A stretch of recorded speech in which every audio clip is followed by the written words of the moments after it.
Hi, I'm Jonathan Bowman-Perks, and welcome to the next session, which is on dialogue in a thinking environment. And dialogue at its best is not two people talking, it's two people thinking. In order for the dialogue to be rich, intelligent, and worth the time, both people must offer all 10 components of the thinking environment throughout it. I particularly find dialogue in a thinking environment really, really powerful. So it's where you take equal turns. You agree beforehand. Let's go 2 minutes each way. Often they might come to you. One of your direct reports or a colleague might come to you and say, in my case, Jonathan, what should I do about this? And I go, let's do dialogue in a thinking environment. And I'm really interested because you've been thinking about this far longer than I have. I want to hear your thinking first. So how about we go 2 minutes each way? We promise not to interrupt when the other person's thinking. We give them the 10 components of the thinking environment, and we listen, curious where they're going to go in their thinking. It's not about us trying to prove ourselves right. We need to let go of the attachment to that. And we need to be more interested in where they're going to go next in their thinking, because we don't know where they're going to go next. We can make an assumption, but we're often wrong. So in this particular scenario, I would say to my colleague, okay, so you go first. And what is the question you want to think about? They tell me the question, what should I do about this?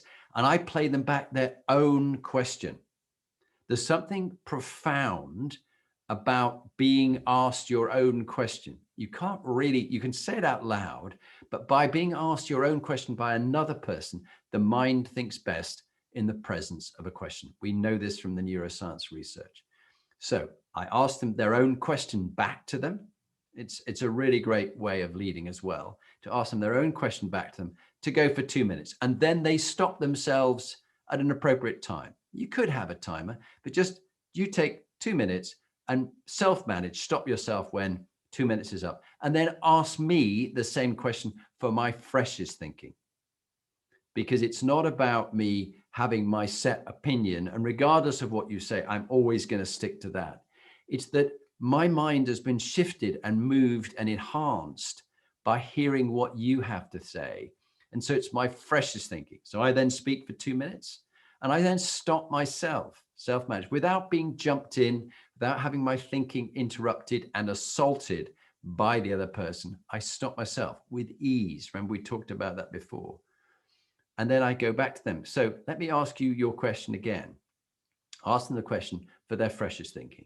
And they then speak for 2 minutes. And we go back and forth like that in the dialogue until the person who originally asked me the question goes, right, I've got enough from that. Thank you. Now, my next question for dialogue is this: how do I go about that?